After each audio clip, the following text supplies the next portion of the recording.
ये फैसला या तो नींद में लिए हैं के पाठक सर ने, या तो नशा में लिए हैं, क्योंकि ये फैसला पूरे होश हवास के साथ एक आईएएस ऑफिसर ले नहीं सकता है। खुद एक आईएएस ऑफिसर है, इतने बड़े पद पे हैं, उन्होंने ये बोला है कि 9 बजे से पहले आप कोचिंग ऑन करें और 4 बजे के बाद ऑन करें। अब बताइए, जो भी कोचिंग संस्था है 9 से 4 आप काम करने या कहीं भी जाएंगे, सरकारी जॉब में या प्राइवेट में, 9 से 4 जो होता है वर्किंग टाइम होता है, काम करने के लिए बोला जाता है। और यहाँ पे 9 से 4 आपको बंद करना है, तो सब्स्टिट्यूट मेरे लिए ढूंढिए, आप कुछ वैकल्पिक दीजिएगा ना कि जो शिक्षा के 9 से 4 क्या करेगा। इस आदेश का कोई मतलब ही नहीं है। कोई अदना सा बच्चा भी कोर्ट में अगर चला जाए, क्या उनके आदेश का आप लोग पालन करेंगे? नहीं, पालन नहीं करूंगा, इसका विरोध करूंगा। वैसे भी अगस्त क्रांति का महीना चल रहा है, 15 अगस्त को हमारा देश आज़ाद हुआ था, 8 अगस्त 9 अगस्त को भारत छोड़ो आंदोलन की बिगुल बजी थी। हम इस आदेश का उल्लंघन करेंगे। आपका आदेश मानने लायक नहीं है, यह असंवैधानिक है। संविधान के आर्टिकल 19 और 21 का वायलेशन इससे है। हम झुकेंगे नहीं, इनका आदेश गलत है और इनके आदेश को हम केवल चैलेंज नहीं करेंगे, इनको वापस करना ही होगा। इनके पास दूसरा कोई ऑप्शन नहीं है। इस बिहार में शिक्षा व्यवस्था को दुरुस्त करने के लिए बिहार के शिक्षा विभाग में मुख्य अपर सचिव के पद पर के पाठक को तैनात किया गया है। के पाठक के द्वारा लगातार सरकारी शिक्षकों एवं कर्मियों पर शिकंजा भी कसा जा रहा है, जिसके बाद लगातार शिक्षा व्यवस्था को लेकर के पाठक के द्वारा कई फरमान भी जारी किए गए हैं। एक ऐसे फरमान भी जारी किए गए हैं जिससे निजी शिक्षण संस्थान में हड़कंप मच गया है। के पाठक के द्वारा शिक्षण संस्थान, जो निजी शिक्षण संस्थान है, उसमें अब कक्षा चलाने का समय निर्धारित कर दिया गया है। उनके अनुसार कक्षाएं सुबह 6 बजे से सुबह के 9 बजे और शाम के 4 बजे के बाद ही चलाए जा सकेंगे। ऐसे में कुछ शिक्षण संस्थान के जो ऑनर संस्थापक हैं, उनसे हम बात करते हैं कि ऐसे में क्या कुछ समस्याएं उनके सामने आती है। सर, क्या लगता है, जिस तरह से के पाठक के द्वारा ये फरमान जारी किया गया है कि शिक्षण संस्थान वाले को अब 9 बजे के तक ही कोचिंग चलाना है सुबह और शाम में 4 बजे के बाद, ऐसे में आप लोग यूपीएससी बीपीएससी की तैयारी करवाते हैं, कितनी समस्या हो रही है? देखिए, मैं सबसे पहले ये कहना चाहूँगा ये दर्श न्यूज़ के माध्यम से सारे लोगों को कि जहाँ तक मुझे लगता है ये फैसला या तो नींद में लिए हैं के पाठक सर ने, या तो नशा में लिए हैं, क्योंकि ये फैसला पूरे होश हवास के साथ एक आईएएस ऑफिसर ले नहीं सकता है। खुद एक आईएएस ऑफिसर है, इतने बड़े पद पे हैं, उन्होंने ये बोला है कि 9 बजे से पहले आप कोचिंग ऑन करें और 4 बजे के बाद ऑन करें। अब बताइए, जो भी कोचिंग संस्था है 9 से 4 आप काम करने या कहीं भी जाएंगे, सरकारी जॉब में या प्राइवेट में, 9 से 4 जो होता है वर्किंग टाइम होता है, काम करने के लिए बोला जाता है। और यहाँ पे 9 से 4 आपको बंद करना है, तो सब्स्टिट्यूट मेरे लिए ढूंढिए, आप कुछ वैकल्पिक दीजिएगा ना कि जो शिक्षा के 9 से 4 क्या करेगा। अब ये खुद सोचने का बात है। तो मैं इस फैसला जो है सरकार का, ये फरमान जो है तुगलकी फरमान मैं कहूँगा, और इसका बिल्कुल मैं खंडन और बिल्कुल विरोध मैं करता हूँ। और जहाँ तक हो सके, जब तक हो गया स्टूडेंट्स के लिए, टीचर के लिए, हम लोग अगर कानून का दरवाज़ा भी जाना पड़े तो कानून के गेट तक भी हम लोग पहुँचेंगे। अच्छा, उनका ये जो आदेश है वो किस हद तक सही है, किसके लिए ये सही हो सकता है? मैं के पाठक से 2 बातों पे सहमत हूँ। पहला बात ये है कि उन्होंने ये कहा है कि जहाँ तक मुझे लगता है कि वो चाहते हैं, मतलब उनका मनसा क्या है, वो चाहते हैं इस फरमान के माध्यम से ये कि स्कूल में और कॉलेजेज में जो बच्चे नहीं आ रहे हैं, एब्सेंट हो रहे हैं, वो आएँ। ठीक है, यहाँ तक सही है, उनका मनसा सही है कि वो चाहते हैं कि स्कूल में अटेंडेंस हो बच्चे का। सेकेंड चीज़ ये वो चाहते हैं कि जो टीचर्स हैं, ठीक है, वो चाहते हैं कि स्कूल कॉलेज में पढ़ाते हैं वो टीचर जाकर बाहर में नहीं पढ़ाएं। चलो, कुछ हद तक ये भी मैं मानता हूँ, ठीक है, लेकिन आप बताएं कि इसमें जो बीपीएससी यूपीएससी अन्य कॉम्पिटिशन का तैयारी करता है, वो तो बच्चा अमूमन स्नातक पास होता है, उसकी कहाँ से गलती है? गलती किसी और की। आपको अगर शिक्षा व्यवस्था सुधारना है स्कूल का, तो वहाँ पे आप सर्वे करें, उसको आप ट्रेनिंग दें बाकायदा। उसको आप नहीं कर रहे हैं, ठीक। अब पूरे समाज को, सपोज मैं एक आपको पॉइंट बताना चाहता हूँ कि देश में जो कानून व्यवस्था है क्या है कि अगर कुछ मैं गलती करूँ उसके लिए हमें सज़ा मिलेगी ना, कि मेरे पूरे समाज को मिलेगी, पूरे परिवार को मिलेगी।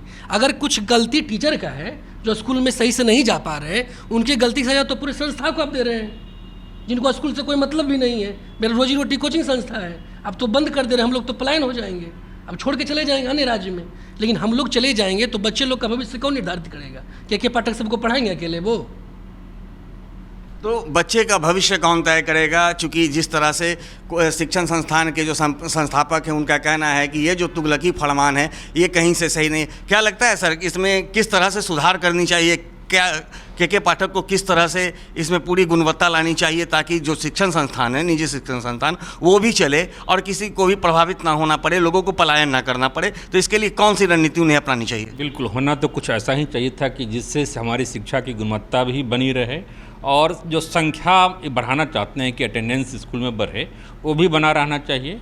और जो साथ में जो सहयोगी की भूमिका कोचिंग जो संस्थान है सहयोगी की भूमिका में निभा रहा है।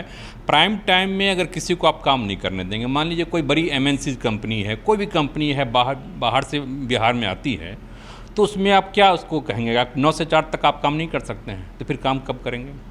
जो भी बड़ी संस्था है, इवन कि हमारी भी संस्था है, हमारी संस्था 20 साल से दिल्ली में काम कर रही है।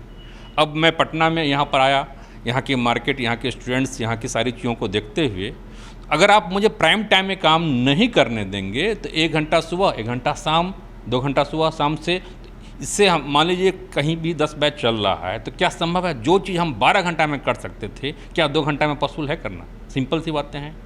आपको तो और अधिक से अधिक सुविधा देनी चाहिए कि बच्चे यहाँ पर कैसे कम्पीट कर पाएँ। दिल्ली में भी आपने रह चुके हैं, दिल्ली में संस्थान चला चुके हैं, क्या वहाँ भी इस तरह का कोई फरमान जारी किया गया था कभी?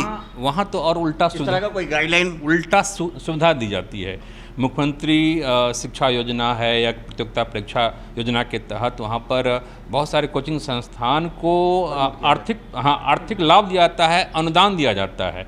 यूपी में ही सेम बातें हैं, योगी सरकार वहाँ पर कर रही है और वहाँ पर प्राइवेट मतलब प्रत्यक्ष रूप से प्राइवेट संस्थानों को प्रमोट किया जाता है कि ताकि आप बच्चों को पढ़ाइए, विशेष रूप से SC ST OBC माइनॉरिटी के लिए।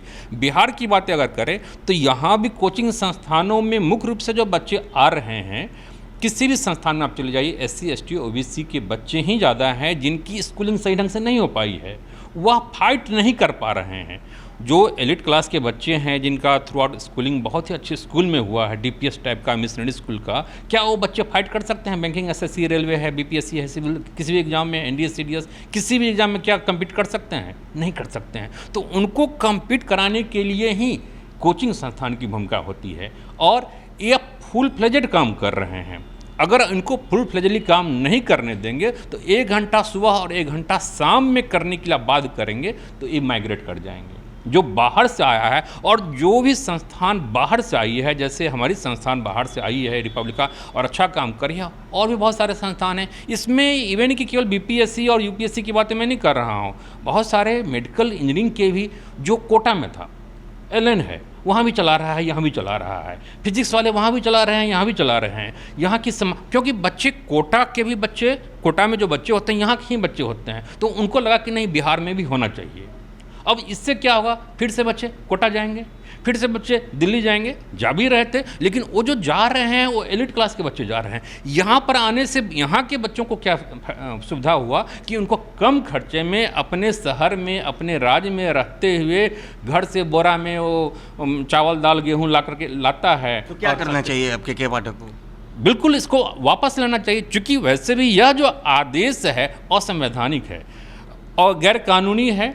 इस आदेश का कोई मतलब ही नहीं है। कोई अदना सा बच्चा भी कोर्ट में अगर चला जाए, क्या उनके आदेश का आप लोग पालन करेंगे? नहीं, पालन नहीं करूंगा, इसका विरोध करूंगा। वैसे भी अगस्त क्रांति का महीना चल रहा है, 15 अगस्त को हमारा देश आज़ाद हुआ था, 8 अगस्त 9 अगस्त को भारत छोड़ो आंदोलन की बिगुल बजी थी।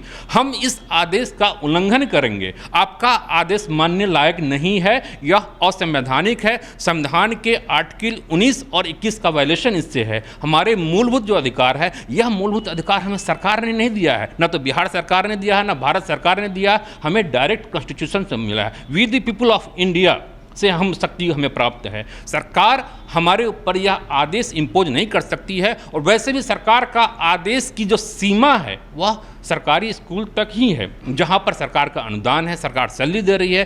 प्राइवेट संस्थानों पर यह आदेश वैसे ही बेमानी है। तो हम लोग सहयोग नहीं असहयोग करेंगे, और केवल असहयोग ही नहीं करेंगे, अवज्ञा तक जाएंगे। गांधी जी की विरासत, ये जो धरती है चाणक्य चंद्रगुप्त की है, वह ब्लड हमारे खून में है, हम बिहारियों में है। संपूर्ण क्रांति जयप्रकाश नारायण की हम थाती हैं। हम झुकेंगे नहीं। इनका आदेश गलत है और इनके आदेश को हम केवल चैलेंज नहीं करेंगे, इनको वापस करना ही होगा, इनके पास दूसरा कोई ऑप्शन नहीं है। इससे गरीब गुरबा जो बच्चा है जो compete कर पाता था IAS BPSC विभिन्न एग्जाम में, वो अब नहीं कर पाएगा और इनकी यह जो मानसा है यह पूरा नहीं होने दिया जाएगा। आम व्यक्ति के हितों के विरुद्ध है, शायद इस बात की समझ इनको नहीं है। तो जैसा कि आपने सुना कि ये जो निजी शिक्षा संस्थान के जो संचालक हैं, इनका साफ कहना है कि इस आदेश को के पाठक को हर हाल में वापस लेना होगा। ये पूरी तरह से गैर जिम्मेदाराना ये बयानबाजी है और ये आदेश है, इसका पूरी तरह से खंडन करेंगे, इसका विरोध करेंगे। चूँकि ये गांधी की धरती है और यहाँ से ही अगस्त क्रांति का ये महीना चल रहा है और इसमें हम लोग क्रांति लाने के लिए तैयार हैं और जैसे भी होगा के पाठक को इस आदेश के आगे झुकाएंगे और उन्हें इस आदेश को वापस लेने के लिए मजबूर करेंगे, ताकि आज जो निजी स्तर के जो बच्चे हैं उन्हें उच्च शिक्षा प्रदान करवा सके। कैमरा पर्सन ऋतिक के साथ ज्ञानेंद्र वर्मा, दर्शन न्यूज, पटना।